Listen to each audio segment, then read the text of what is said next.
So we got a chance to chat with the master of adversity, Lance Essihos.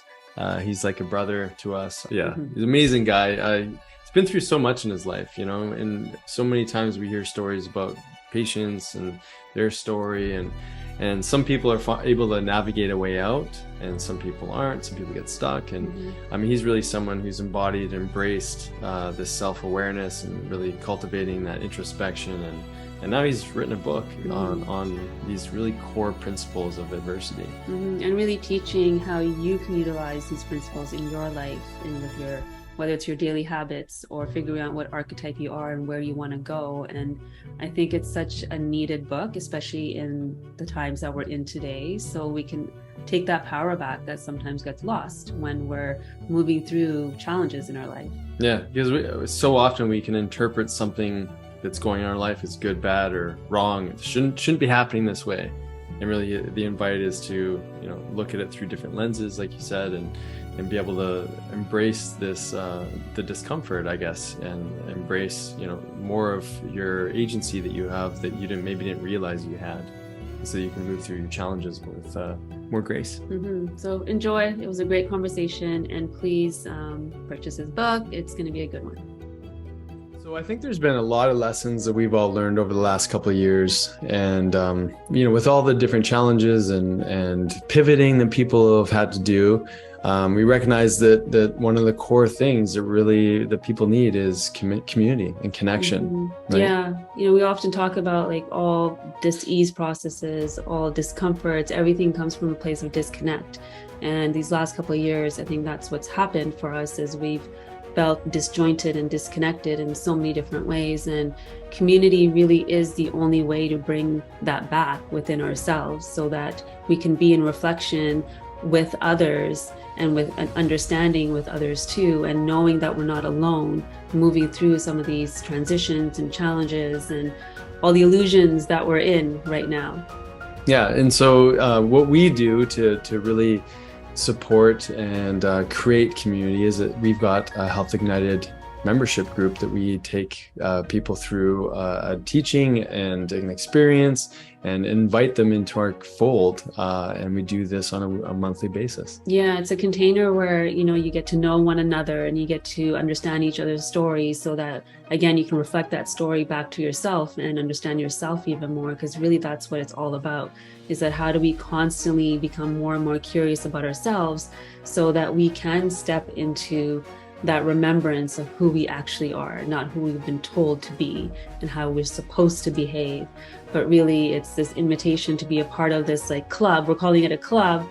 It's a cool club, so that we can support each other. And it's just not Nick and I teaching, it's all of us learning from one another. Yeah, and so we meet monthly. We've got access to all sorts of different things that are inside our Dr. Jensen website, which are like do-it-yourself courses and protocols and all sorts of like fun, like intellectual but also applicable tools for people to access at their own ease. Right? So join us. We'd love to have you. And if you are wanting to inquire, you just go to drsjensen.com.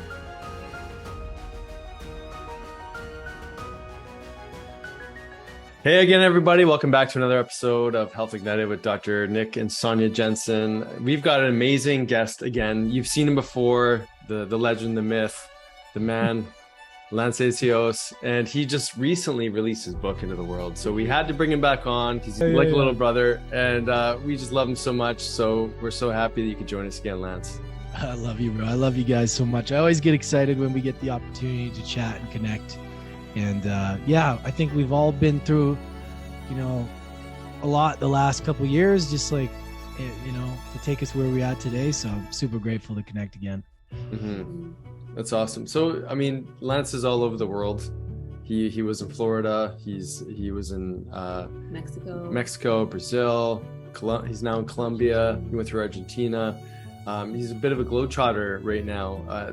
That in itself is challenging on the nervous system, I imagine. I mean, it's amazing too, no doubt. Yeah, that's a lot of change, right? It is. It's a good point. Yeah. But I become very good at adapting. kind of like keto flexing in and out, like I've been able to, I really enjoy being somewhere for a while and then going somewhere else. And then like the new set of things that I love, like the newness of something and then like adapting to it, even when it's difficult. I just find it fun. I'm in a place right now where it's not ideal, the Airbnb. I kind of went for the cheaper option and I'm kind of regretting that now, but that's okay. Cause I'm like, that's what it's all about, So yeah, I mean, there's a lot of things when you travel that you have to adapt to. And I think that's just part of what I love about the journey, just in general, that I chose for this life, just like adapting and being able to adapt. And it can be hard on the body sometimes though, for sure. That's why I'm really strict with my diet these days, like very strict with it. I don't remember the last time I ate like pizza or like any of that stuff. Haven't been fasting as much, just like a normal intermittent fasting, but like I've noticed being super, super diligent with food and not getting tempted with like the junk food of each country has been very, very beneficial, and just drinking a ton of water. So it's really helped me to be able to get sleep. And as you know, like for me, like sugar and all that crap, like it affects my sleep and my mood. And it just makes the experience not as enjoyable. So, but it's tough at times when you're in a new country and you want to experience the things sometimes, but it's like, it's a trade-off. Like, do I want to feel like crap or do I want to feel good? And I think getting over that initial, like that, temptation, I'm always happy that I didn't. So yeah. I mean, go ahead. I was gonna say it changes the relationship of the experience then too. If you're coming at the experience with clarity, or the fog that shows up when you're not taking care of yourself, it'll change how you're relating to that space, that country, your life at that time, and perception. Everything changes. And I know you have a question, but I want to unpack this just a little bit about like, how do we, that adaptability that shows up when we're traveling, because we had a similar experience when we lived in Taiwan for 2 years and traveled around Southeast Asia. It's like you're able to just bounce from here to there and be okay with what shows up. But I find when we get settled in life, we don't necessarily have that same relationship with adaptability. We get used to our routines and all that. So how can somebody that's not able to maybe go around the globe and have that experience do that in their everyday life? Yeah, I think I would say focus on like what really makes you feel good, like preparing, for when I travel, I'm always like, I don't want to eat the food on the plane. It's a no. So I make sure to, and this could be in life too, like if you're going to be tempted to do things or get hungry, like eat something that's really going to make you feel like, full and energized before you go into that environment, right? Like that's what keeps me from the temptations, is really making sure that I'm eating that high quality food that doesn't trigger more hunger and more of these like weird feelings of needing this stuff that I don't really need.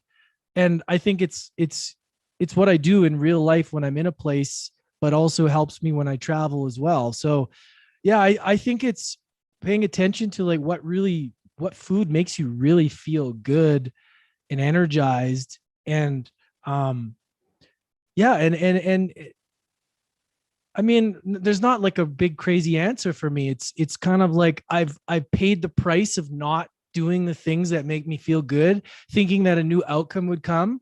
And then I go, I'm tired of that outcome. I'm tired of, feeling like crap from that decision. So I've just really gotten careful at making those choices, the simple choices. And for me, I buy all my groceries. I don't eat out at all. And I know people that are, people like to go out and eat, but for me, I don't like the feeling of what I feel like after going out and eating.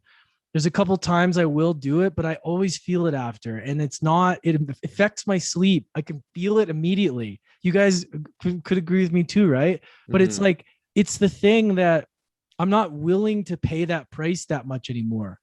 So because, when you're going through, like you said, Sonia, like life itself is more challenging when when the lens is foggy. And sometimes that's from what we put in our bodies, right? It's like how you look at life depends on how you're feeling in your body that day. So it's like, I've learned that why would I want to intentionally make myself feel like that just for this like short-term pleasure of taste or something? I don't know. I'm kind of going off, but I think that's kind of like, I've gotten better at making the better choices and preparing and doing those little things along the way. That's super valuable, because I mean, how many people when they go to a different country, they're just like, great, I can't wait to eat out there, there. And you've been able to actually understand the communication of the food and how it's showing up in your body, where I think a lot of people haven't really truly paid attention to that they're not referencing that, oh, the reason I feel like this, like this fog that I'm looking through life with is a result of the choices I'm making and on how I'm nourishing myself. So that's significant for sure. I mean, I love that you're doing that, because I think with everybody in these new places, it's not uncommon to, want to sample the different, fare that's available wherever you go. And there's definitely something about discipline that you're speaking to here that really allows you to keep being you in all these different environments, where I think, people here or wherever here is for them, they get so lost in the stresses of the day or the moment or the week or the month or what have you, that there's such a dissociation between how they feel and what they put in their body. So the fact that you can do that while you're traveling, that's a huge message for people that are in their life without all that, change that's going on.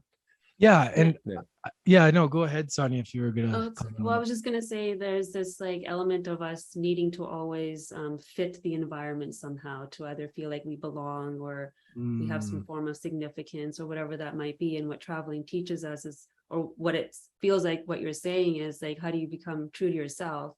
So you take these lessons into your everyday life and still stay true to who you are, in all, not just with food, but with everything, relationships, all of it. Yeah, totally. And I think it's like looking at the situation, like doing your best in the moment. Like, okay, I'm going to eat out tonight. Like, let's say Buenos Aires, Argentina, right? Everybody's eating, there's bread, there's all kinds of things, but they're all about their meat. So I'm like, I'm going to have a steak. I'm not going to really worry about the oils tonight. It's probably not ideal, but look, I'm here. I'm going to enjoy steak. I'm going to get more vegetables. I'm going to have some cheese, and I'm like, I'm going to pay attention to how I feel. Right. And instead of having the bread, I said no to the bread. So I'm just like, I'm trying my best to make the best of a situation where I can still enjoy it, but without having to take part in the whole thing. Because I'm very extreme. I like to just go in and just do it all. But I'm like, it's unnecessary. I don't need the wine. Like, yeah, I want to have wine in Argentina, which I did one day and I regretted it because it made me feel like crap the next day.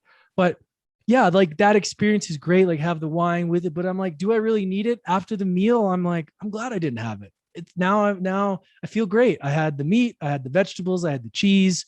I'm good. I feel great. And I still had the experience. I didn't have to like say no to everything. And that's kind of what I've tried to do, is like pick the healthiest option in the moment.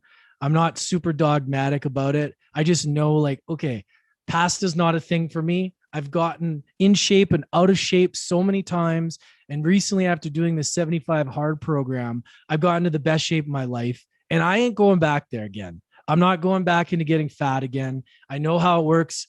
Start to eat the bread, start to eat the pasta. It's a slippery slope. And I start to have a beer, and all of a sudden 3 months later, my face blows up and I'm fat again. It's happened. And now I will not touch the stuff because it doesn't make me feel good. It's not worth it in the moment. I don't care about where I'm at. And for me, I'm just like, I can still realize that I can enjoy the thing without fully doing all of the thing, if that makes sense. So that's what I've been trying to do. Yeah, no, definitely. And I think even the way that you're relating to it's not because there's this fear of getting fat or like ballooning up again. It's really just, you feel so good doing things the way that you are, right? Totally. Which is an important distinction for people to appreciate, you know, because I think, you know, one could say, oh, just, you know, he's orthorexic, he's worried about his body image. And it's not about that. Part of the adversity is, I think, you know, it would be to feel your best so that you can be disciplined. It's hard to be disciplined when your brain is foggy and you're feeling like crap, and you're going to make those choices that aren't serving you. Well, I think our bodies are a reflection of like our choices and what's going on. And if I'm going to be promoting a message of empowerment and overcoming adversity and mindset, your physical body has to be, it has to be operating optimally. Yeah. Otherwise, I feel like it's, you know what I mean? Like and it makes me feel good to be feeling youthful and strong and in shape, like, because it's a representation of my choices. Right. And I look at pictures of my life and I go, okay, I know where I was at that time, or I know.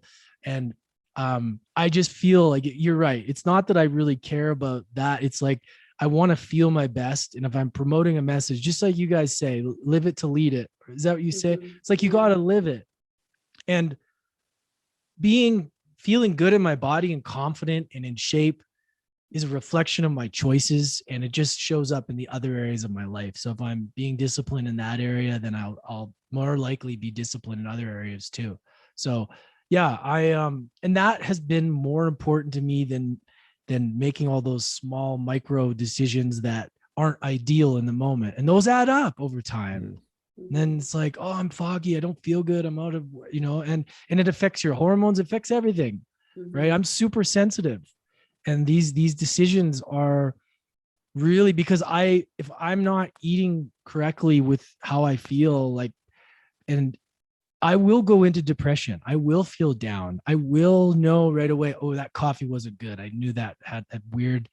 I'm so sensitive now that I know exactly. Maybe it's a little bit in my head sometimes, but I'd rather be more sensitive than not. And I want to know how to feel great as much as I can. And I feel like even help with you guys over the years, it's like it's been such a experiment of like finding what's right for me just to be able to be optimal, and that's it.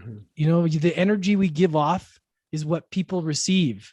Right. So it's really important for me to do my best and feel my best at all times, even when traveling. Another big piece that I think that people sort of forget, and obviously you're getting firsthand experience of this too, is that there's a sense of community that we establish, obviously, when we're localized in one area. And so when you move from one place to the next, that community changes, and there's also an online community and support in that way. How do you feel like that's challenged you in moving from one place to the next? That's such a good question. I've never been asked that, and it's so good. Yeah, man. I've always been, I think it's probably to do with like trauma over the years. When I was a teenager, I've always been like the lone wolf. It's like, and look, I've still worked through that stuff. Like I feel like I don't know what it is, but I have this tendency to retreat from people sometimes. And I don't mean to do it. I think it had to do with because of when I was growing up and me and my dad moved away from my mom, and it was just so tough. And then having my stepmom, and she was just so well, look, it's the greatest gift now because it taught me a lot, made me strong, but it was hell. And I just wanted to retreat all the time. I wanted to get away from it all. Right. Because it was just, she drove me crazy. And I feel like even that has been something that I haven't fully addressed, is that feeling of like, why do I feel the need to retreat? And it's kind of like, I'm actually still wondering, how I move through that, because I've gotten good at being alone. I have lots of friends, great people, but like, I don't really get together in a lot of community settings, which is probably, and the weird thing is that I love getting together. Whenever I do, I'm like, it fills me so much, but at the same time, I also love retreating and being on my own. So it's been challenging with traveling and not having that. Absolutely. But then I wonder if it's just, if that's, if that is still something that, you know, I'm going through, and, you know, hopefully feel more, feel less the need to pull away. Am I made? Do you know what I mean? Yeah, no, Like, totally. it's always been something that, maybe that's why relationships too. I love being single. Like, it's a great question, Nick, because like, it's been something that I've always wondered. And I know that a lot of men have that lone wolf kind of thing. Yeah. And would you say that that would be like from trauma? Like, what would you say about that? Like, Yeah, I think we kind of gather these identities, right? As we know, to survive that moment. And we choose the one that makes us feel safe in that moment. And then it just becomes a part of who we're expressing. And when we're feeling overwhelmed or something's not working the way we want it to, it's easier to go to that place because it's familiar. So I think when we're healing, what can happen is the relationship to that can start to change, because that's also, there's a gift in that too. And that solitude is where your creativity is coming from. And that solitude is where you're asking these questions and getting this like deeper knowledge of who you are, or uncovering who you actually are. So I think when we start to question like you are right now, you'll start to uncover when you're actually using it as a tool that's going to serve you, or when you're using it in a way where you're not feeling safe in that moment. So I think once you can start to discern that in your mind, then it doesn't become, it's not this burden anymore. Instead, it's actually a gift, because I'm the same. I like my alone time. The first thing I do is shut down when something is overwhelming. Even with the kids, like my shutdown now is like, I'll go to my phone, and that's like a form of shutdown if there's too much noise in the background. So I had to really pause and ask, okay, am I actually doing work when I'm on my phone and the kids are around, or am I just overwhelmed with what's going on and my mind is cluttered and this feels like I'm retreating from the situation? And the more I question that, the easier it becomes to discern between like, okay, maybe I just need that time to gather myself and then be back in the world the way I want to be, without the external world dictating how I want to show up. Does that make sense? Yeah, totally. And yeah, that's so true with the phones. I think for a while too, I didn't value what I had to offer as much. So I'd always pull away like, oh, I don't have anything to offer. And this was something that I had to work through over the years, through the podcast, through writing the book. And now I'm at a place where I feel completely confident that I do. And that's changed. So now I guess when we're talking about this, is a great conversation around this, because I feel like now if I was to go back into a community setting, I feel more confident in who I am, because I've done so much of the work and like I've learned so much. Because when I got into all this stuff, you know, I came from bartending, and, you know, I came into this world of like trying to understand who the heck I was through this toxic life. So I've had to like unpeel back all these layers. And now I feel like, yeah, I love going deep and figuring out who I am in the solitude, but also like, I feel like I'm almost ready to kind of have a bigger role in a community. And before I used to shy away. Even if someone would ask me, I'd be like, about podcasting, even though I knew things, I'm like, oh, go ask this guy. Or now with like my personal development with mindset, I feel like I know a lot of stuff. I've done a lot of work on myself. And, you know, I think I could help somebody that was me 3 years ago or 5 years ago. And yeah, I think now where I'm at, I could definitely be more of service to a community, you know, because let's, for instance, get a community with you guys. You guys are very well accomplished, very intelligent.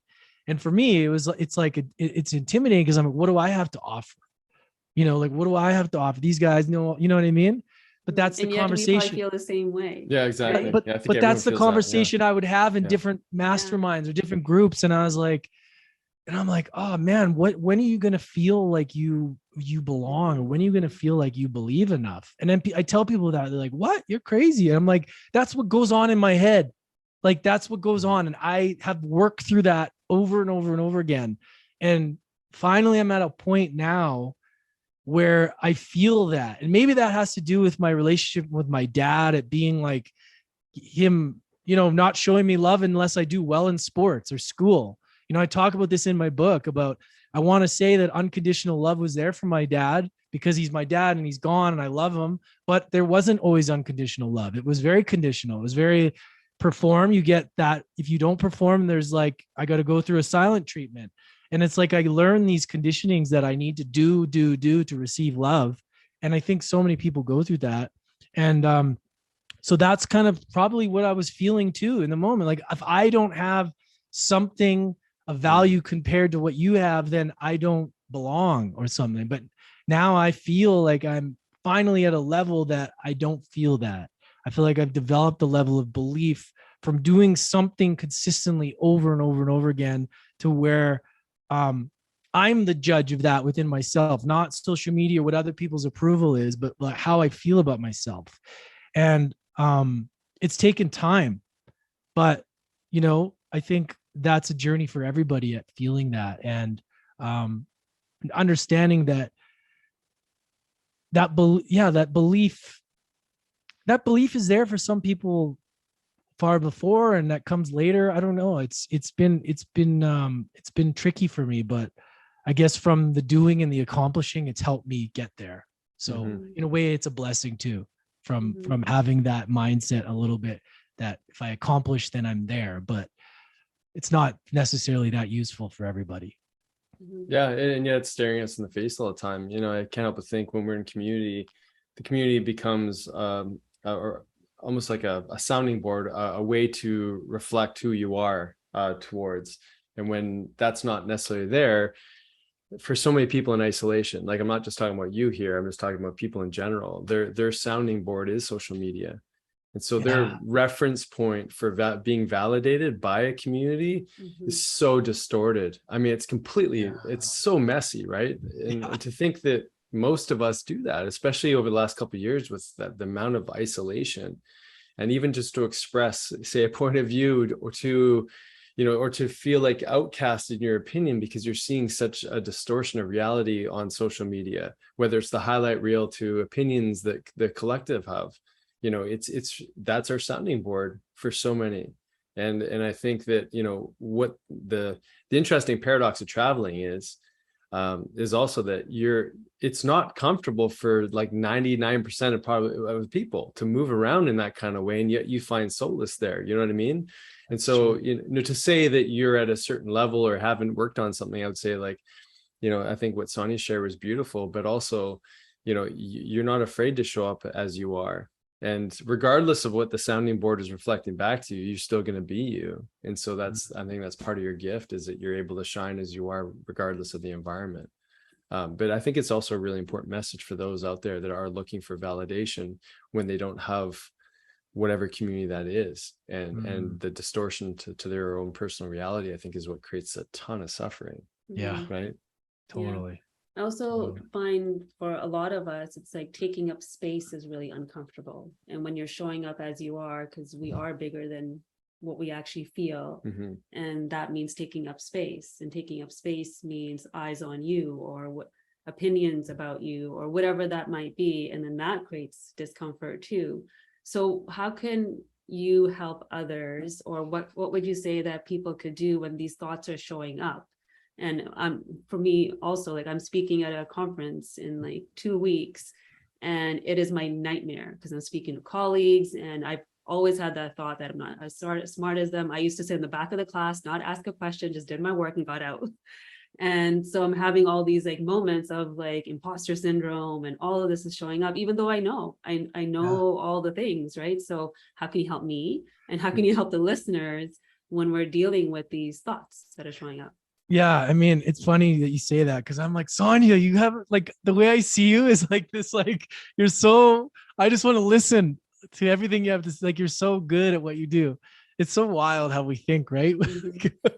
It's so interesting too, though. Yeah. Like how others perceive us versus how we perceive ourselves sometimes.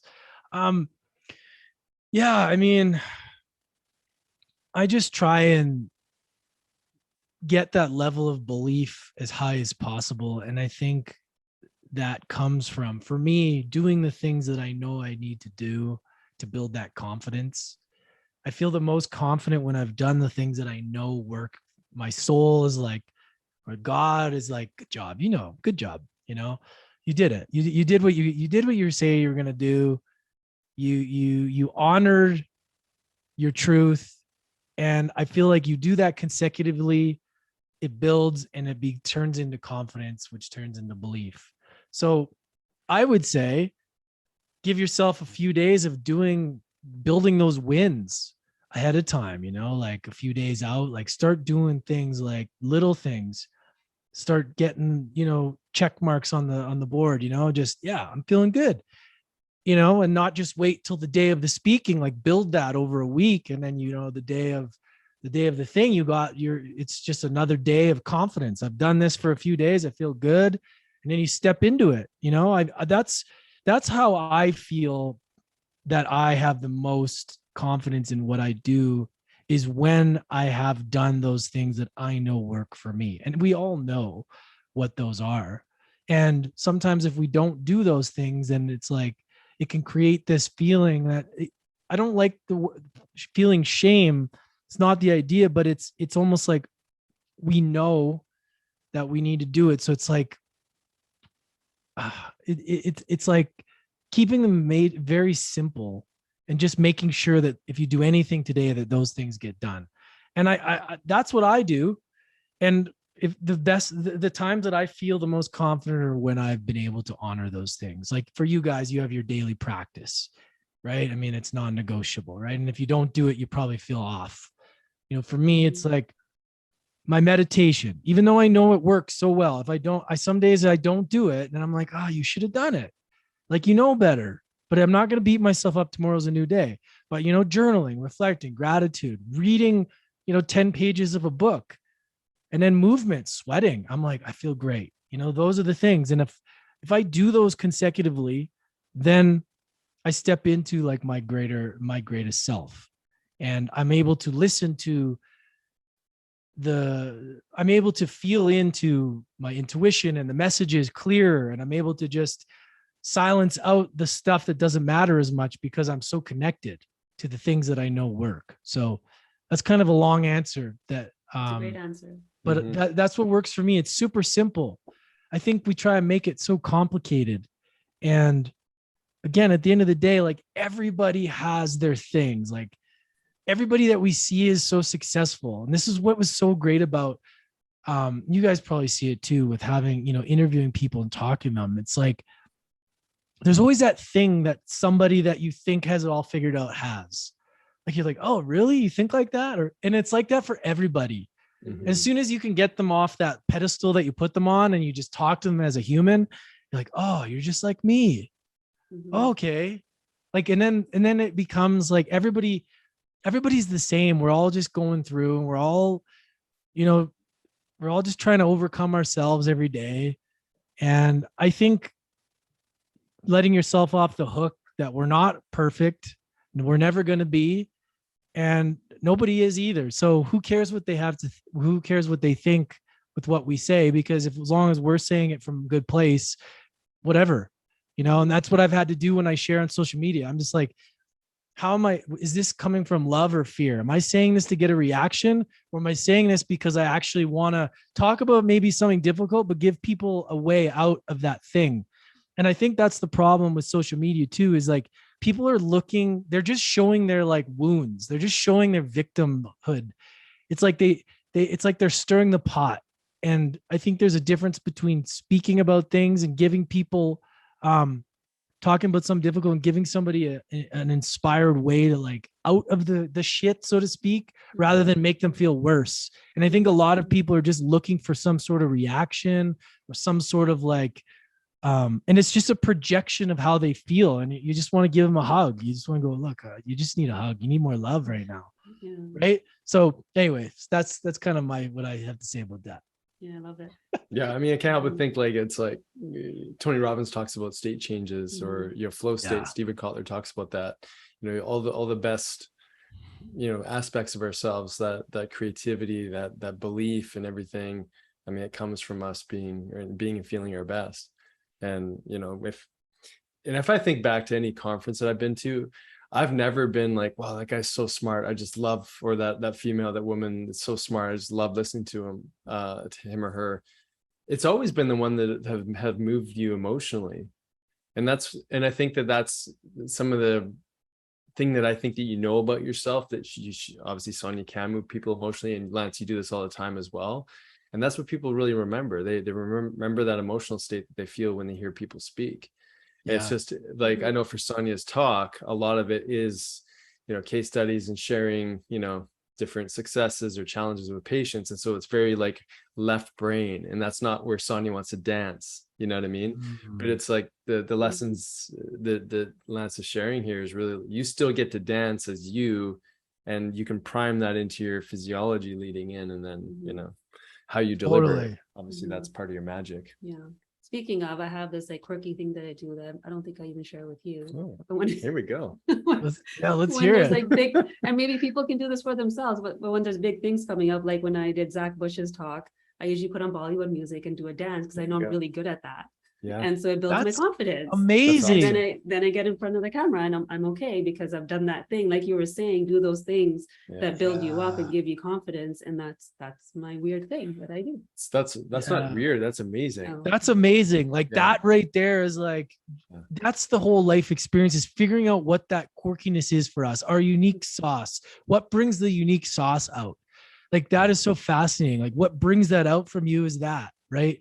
And I love that, because I think everybody has their own little thing that they do, and whatever it takes for you to get to that level, that feeling, like when I've noticed too, when I'm doing podcasts or when I need to speak as fluently as I can, I find that this is my second conversation today is always my better one.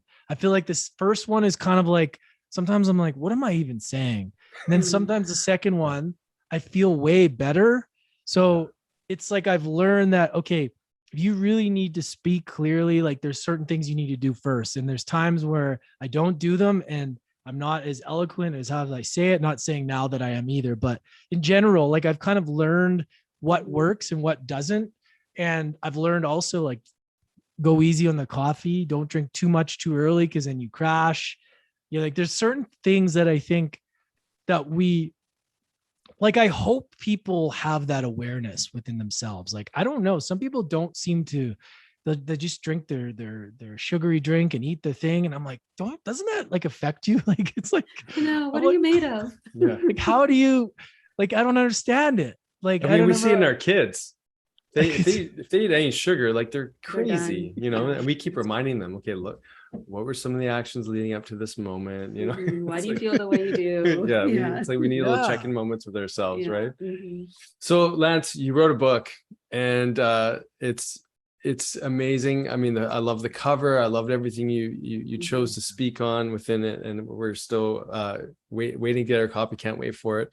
What a experience and practice of adversity, just writing the book. Share a little bit about that journey with us. Yeah, I mean, it was the single most challenging one task I've ever done in my entire life.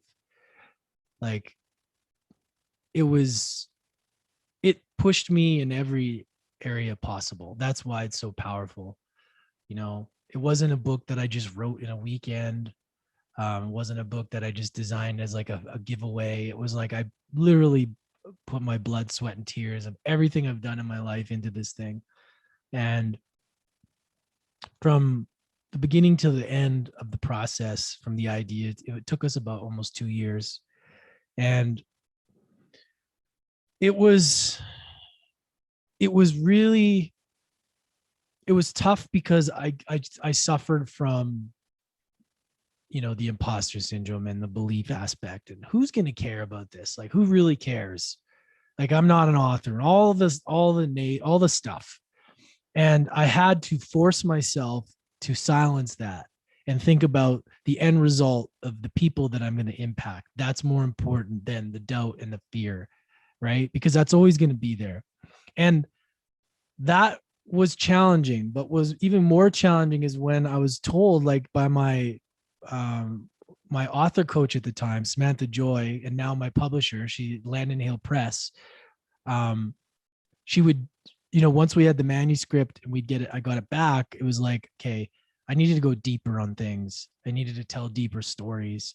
And I was like, oh, I don't want to say that. That's going to be out there.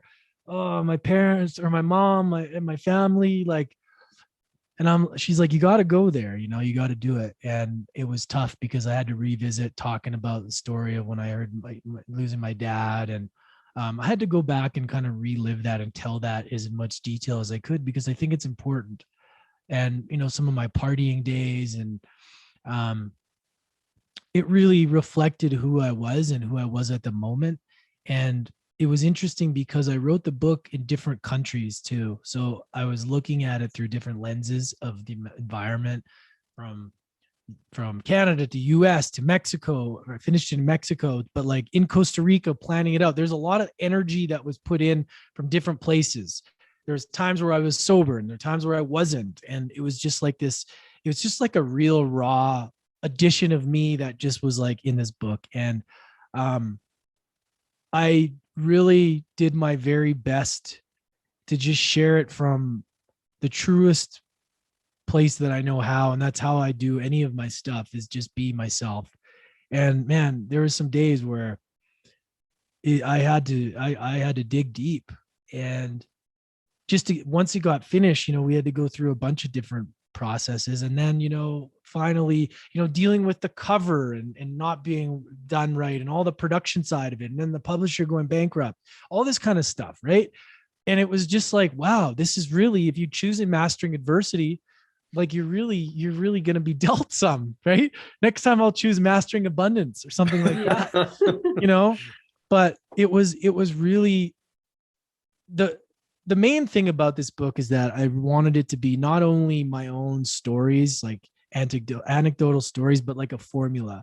And I wanted to create awareness in people's lives so that when they're faced with a difficult situation, what do they do? What are their habits? And we created these archetypes so that people can see themselves in the moment of when they're behaving like this. So we have the distractor, the victim, the fixer, and the warrior. And I did that because I wanted people to be able to say, oh, I'm being that. Okay, it's okay. How do I pull myself out of this in the moment? Right. So that awareness, if you're not aware, you can't change it.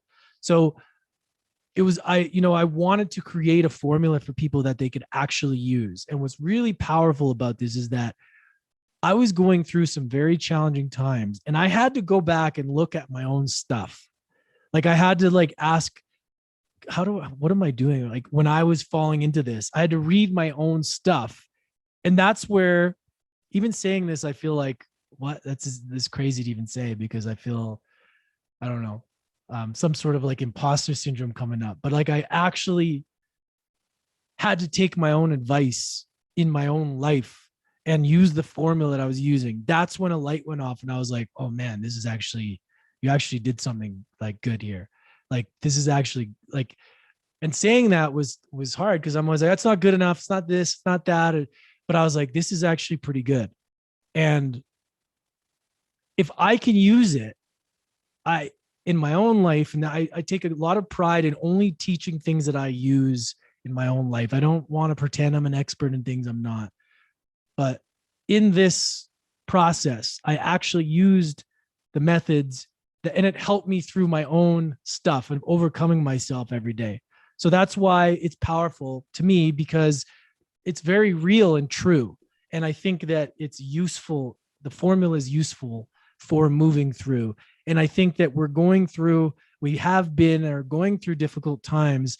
And it's really a matter of what path do we want to take, right? Do we want to take ownership of our life, or do we want to play the victim, or do we want to distract ourselves, or do we want to continue to fix ourselves, or do we want to take complete ownership? And I think that's what the world needs right now, is the ability to take control of their own life, whatever that means to you, and, bring that warrior out that we all have within us. I really believe that we all have that. And that concept, that archetype, came strongly to me through a breathwork session in Sedona in 2020. And I was like, whoa, what is this? And it was just this thing that I was like, what does this mean? And then as I started to get into the book process, I was like, that's it. The warrior is the word that I'm going to use as like the ideal place that we can think of to shoot for. Like, what would warrior do? And it's not like the shadow warrior that we hear in the movies. You know, it's like, it's a balance of the feminine and the masculine for me. And it's a perfect word to represent what it means in this world and what we need. So I really talk about that a lot, and the power of what it means to embody the warrior in your life in all areas. And it really is more of a balance of, yes, it's of course, you know, defend, attack, like what the people see the warrior as in confidence, but also being able to listen and be patient and compassionate and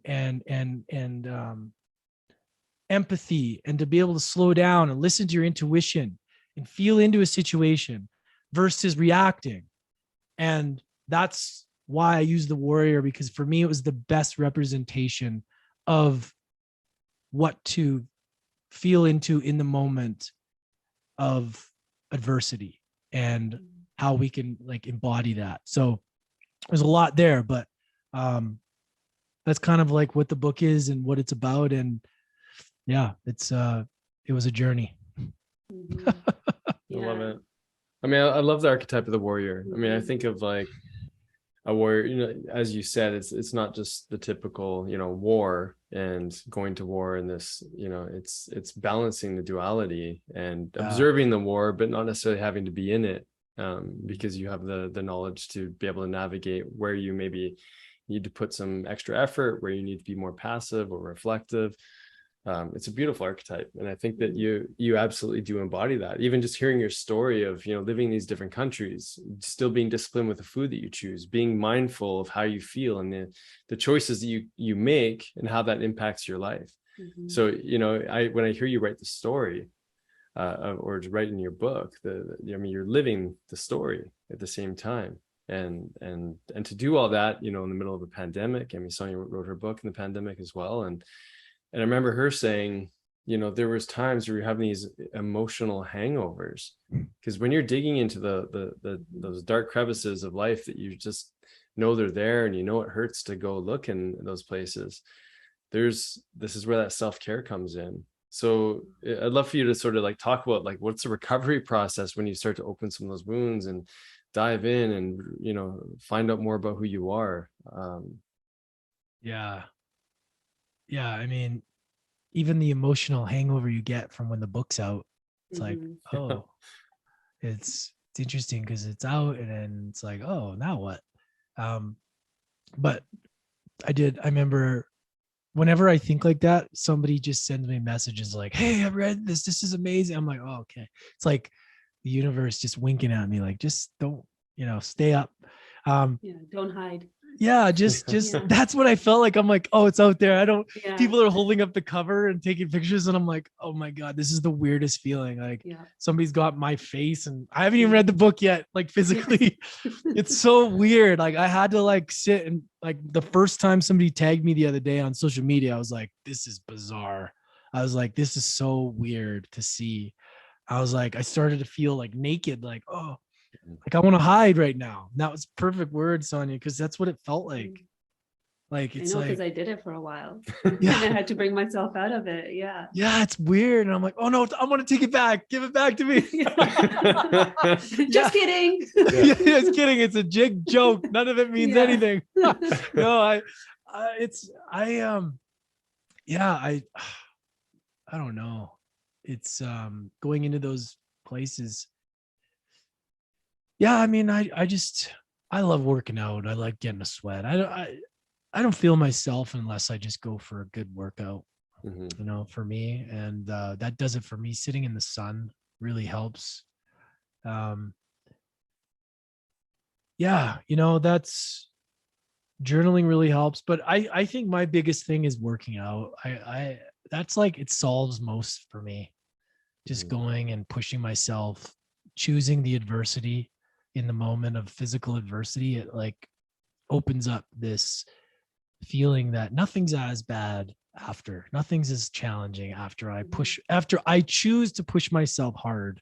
I feel like at the other side of it is like everything's easier. So yeah, I don't know.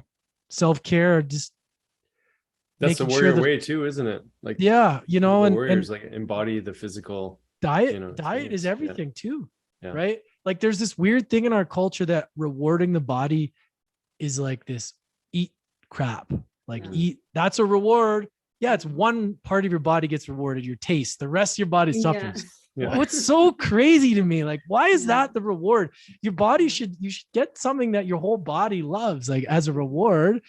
Like, so that's why too. It's like immediately when you want to celebrate, go celebrate. Yeah, go get drunk, go eat a pizza so you feel bad. It's like, no, I'm going to go give myself some steak, some veggies, some fruit. I'm going to go get a nice fresh papaya, some fresh mango. That's for me is self-care, not, going and eating the worst quality food. Like it doesn't make any sense. Right. I think that's a good point for people to think about. Like really ask yourself, like, why would you reward yourself with something you know is not going to make you feel good? It's like this weird thing in our culture. It still blows my mind, but especially an emotional hangover, right? It's like you're already hungover from the emotional trauma or the emotional experience you went through, and then you're gonna dig yourself into a deeper hole with the insulin surge and the depression that's going to show up after your neurochemicals are all just been splattered against the wall. It's a challenging place to climb back out of, isn't it? I remember the day my book got released, I spent like 4 hours at the spa. So I got a massage done. I sat there in their little room with tea for like an hour by myself. And maybe part of it was just kind of hiding from the world. And it was also because I knew I had that emotional hangover, that my nervous system needed support. And so finding something that can support your nervous system, that can support your body, your mind, will help you recover and give you that ability to manage all of the energy that's coming at you and from you and all of that. So I think, for you working out, both of us too are very much anchored in our bodies. So movement is really important. So how do we continuously fuel and nourish rather than depleting when we're already in a depleted state? Yeah. And it's seeding that wiring too in the brain, because if you acknowledge that, like, okay, there's big stuff going on and this emotional, hangover experience, whatever you want to call it, you can start to wire yourself into a recovery mode. And so you've got your tools and you're really supporting that healing process.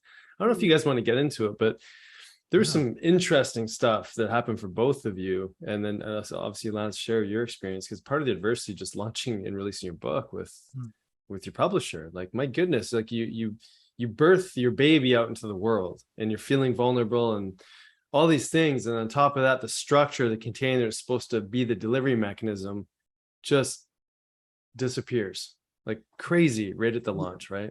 Yeah. It's what I look at it as now, such a blessing, because the container couldn't handle what the book needed to do.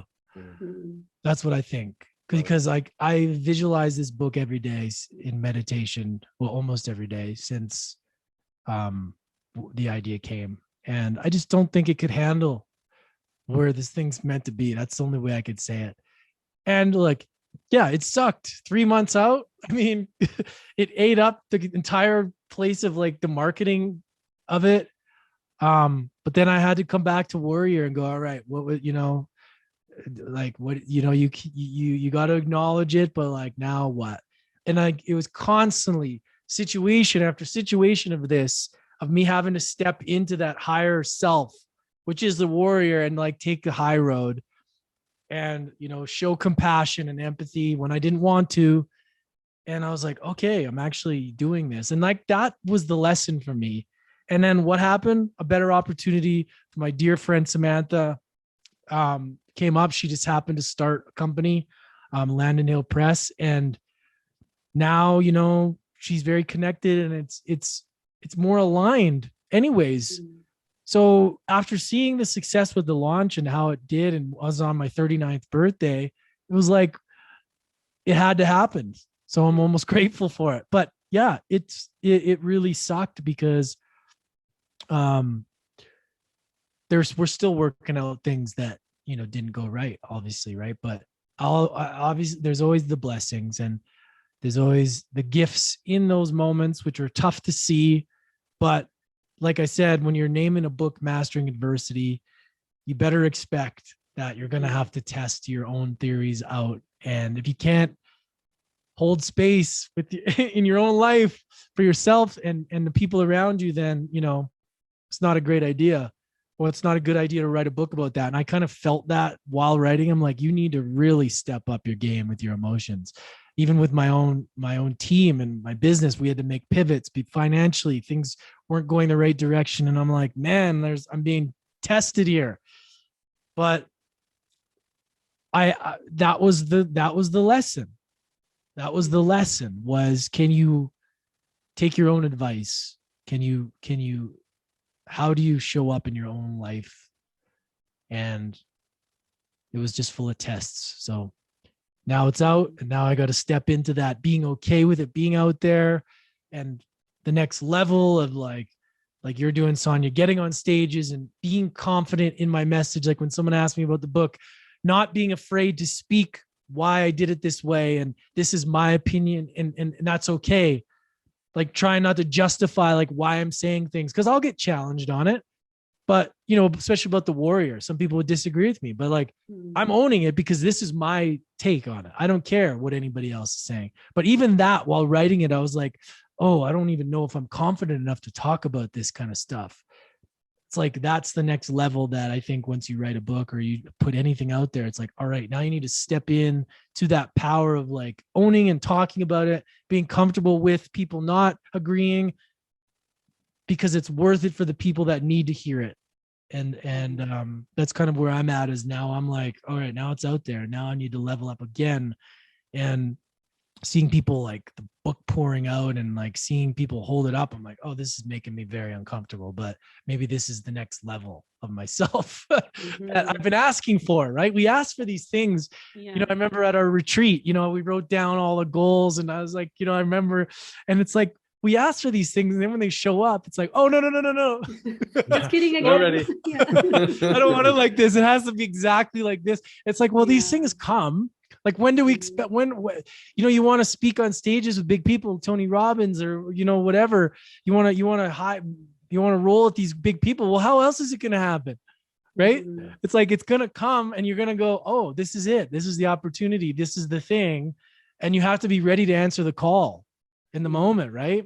And it's like, that's the game. That's the next step. I think that is challenging, because it's like, oh no, I was just playing around. I just want to play small right now. But it's like, no, you asked for this. Now it's time to step up. So that's kind of where I'm at. It's like small Lance wants to hide, but, you know, big Lance wants to go. Yeah. I always relate everything to giving birth. And in that moment of transition, it's crazy, right? How you're feeling and everything. And yet there's this thing that you're going to be birthing out that you want. But in that moment, you kind of want to do that, like, just kidding. But then it also shows you that discomfort is actually temporary. You have to unleash or let go or just release who you were to step into who you're going to be now. And that's what we all did. And that's what we're always constantly doing. So when you birth a book into the world, it's the same thing. It's like you're in this like weird transition, and then it shows up, and now it's like surrendering to this new version of you because you've released what wasn't serving you anymore. Did you think, did having your podcast help you a little bit with like building that confidence of like when the book came out?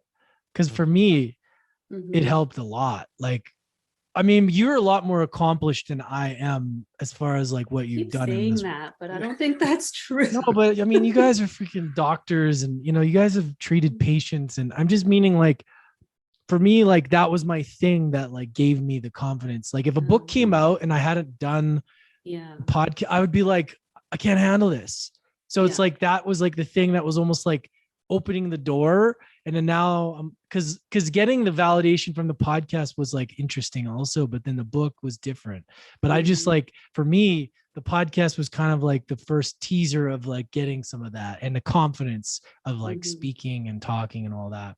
Yeah. Well, it's interesting because like the guests that you have on your podcast are people that are like right up there with Tony Robbins. Like, I don't know if maybe you've had him on your podcast too, but I mean, you've had some huge name people. Like you were putting yourself in an uncomfortable situation where it wasn't just someone who was at a next level. They were like, could be from a financial point of view, or like I don't know, maybe property ownership point of view, like Grant Cardone or whatever. Like these people are huge names in sort of this personal movement or personal growth movement to financial growth to whatever.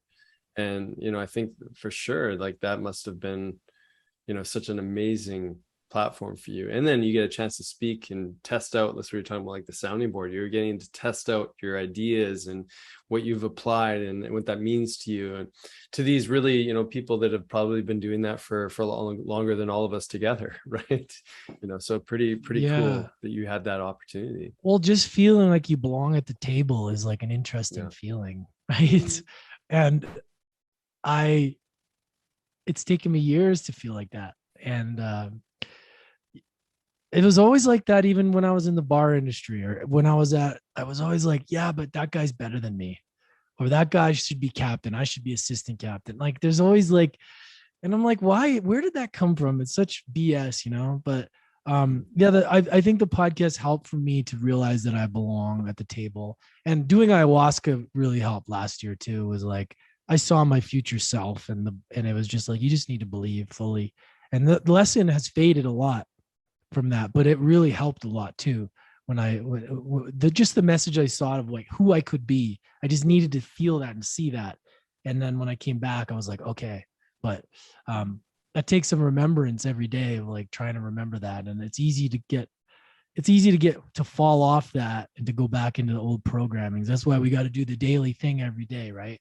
Mm-hmm. To solidify that. So but I was to say one thing just about that. I mean, I often think about our boys, and often we're talking to different experts and say, parenting to parenting advice or whatever it may be, and often the message is just kind of the same thing that we need to tell ourselves: just enjoy the moment, like just be with them, just love on them, like love on yourself, just be present with yourself as much as you can. And how many of us are stuck in future time or reflecting on how we're supposed to be based on like, oh shit, I didn't have my stuff together 2 years ago, so of course things aren't going well now. But the message always is just that self-reflection, love on yourself, love on your kids, be in the moment, and whatever is to come will definitely show up. Yeah, so my last question was going to be along those lines. Now that you've written the book, it's out, it's in the world, and you face this different adversity while writing it. If you were to go back to Lance 2 years ago and sit with him, what's the advice that you would give to him? It could almost bring me to tears thinking about that. I don't know. Like, doesn't even have to be advice. To do for him. Yeah, I would just say, like, look, you're in for a ride. This is going to challenge you in every way, and always comes down to just believe. Just believe. And that was the message that I got when I was on ayahuasca too. And I don't promote plant medicine that much. I talk about it in my book, but that's a key. Like that knowing and that belief. That's what I would say. I would go back and I'd say, you need to find a way to fully believe in yourself, because you're going to be tested. And if you don't believe in yourself, you can't expect others to believe in you. So whatever's going to happen, prepare yourself for battle, because you're going to go through some stuff. You chose to write this book on this title. So this is the path. So whatever you need to do to get yourself to the level of belief that you need to be at, you need to do that. And that's your duty. That's your mission. And that's what I would say. I would say, just like if I was speaking to a younger brother or something, I would speak with love, but also like, this is up to you. Nobody's going to do this for you. Like, you have to find it within yourself. If your message, if your purpose, if you really want to impact people, you need to find it within yourself to make this happen, no matter what. And I give myself a hug too. I love that. The hug always helps. Yes. Belief is everything. Belief is so freaking important. Like, How I'm curious, when you were going back and you said like it was triggering an emotion for you, like how did you see yourself? In like the challenging times, you mean, or what do you Yeah, mean?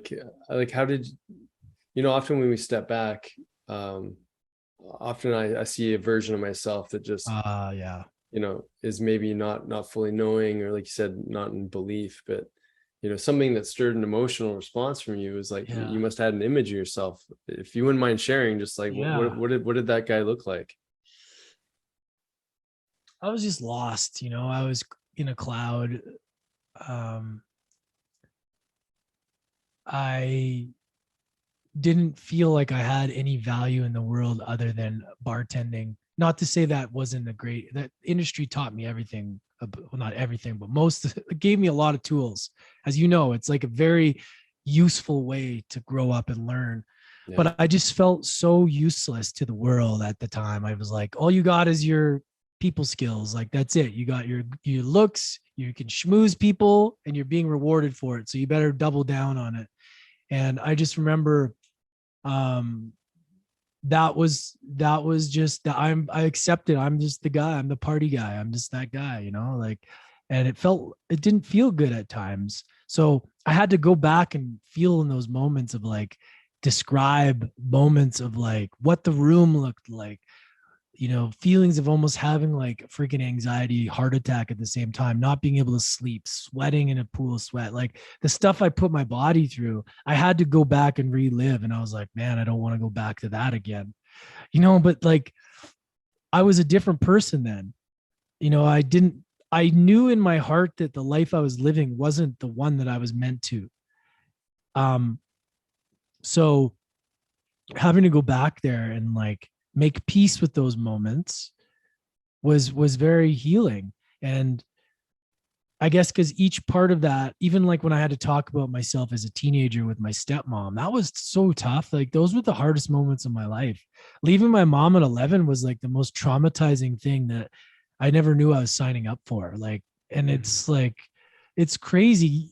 And then, like what happened, after that. And I could not go back to those times. Like it was so painful, yet I was so resilient. I've always known, I guess I always knew that I was destined to do something. I just didn't know what it was, but I knew that the choices I was making weren't the right ones. So I guess going back and just kind of like, it's almost kind of funny too, that what I was doing, because it was just, I did the best I could with the tools I had. I didn't have a lot of like family, like my dad wasn't that much support to me. My mom, loved them, but like they weren't, I was kind of on my own to figure it out. Grandparents were passed away. So yeah, it was I think I did a good job for what I had at the time. And I somehow had the smarts to get out of it. Some people don't get out of that stuff. Some people go the other way, end up in jail or end up dead. And I was lucky enough to somehow figure it out to get out of that. And I feel so blessed that I was able to choose that path instead of the other one. So yeah, it was a wild ride. Well, we're grateful you chose that path too, buddy. Yeah. Thank you. Thank you. Thank you, guys. Yeah. So where can everyone get the book, Mastering Adversity? Yeah, it's all appreciate it. Thank you. It's on Amazon. So just I always send people to my Instagram. Go there. The link in the bio has got all, the podcast, got the book. But yeah, the book is at the top of the link tree there. And yeah, purchase a book there. It's all available if you want to do paperback, hardcover, or if you like your Kindle on the go, it's there as well. So it's amazing. Yeah, we'll put it all in the show notes. All the show notes. Mm-hmm. Lance, you are a warrior, man. I mean, that's how we see you. And how much love you put out into your messaging and your podcasts and your words. It just comes across so authentically, and it's just a reflection of, as you said before, living it to lead it. And you're a mentor. I mean, I couldn't help but think that state of loneliness you would have felt, and abandonment or rejection, or all those things that so many of us feel. to not really have a mentor. And I really see this book as a guidebook, as a mentor for all those, you know, man, woman, doesn't matter, those that feel that sense of loneliness, and that how am I supposed to overcome? So yeah, I'm excited to share brilliant. it with our boys. Exactly. Yeah. Yeah, thank you. I mean, that's such an honor for anybody even to say that. Like, I would love to have that. And, you know, I feel like our youth needs tools, you know, like they're our future, right? It's like, it's a crazy thought, you know, like what's being taught out there to these kids. And yeah, hopefully it can help. I'm confident that it'll help, and I appreciate you guys so much. I love you guys so much, and I really truly appreciate it. All right, guys, check out the book, Mastering Adversity, and follow Lance on Instagram and all the socials. He's always bringing such insight. So thank you, brother. Appreciate it. Thank you.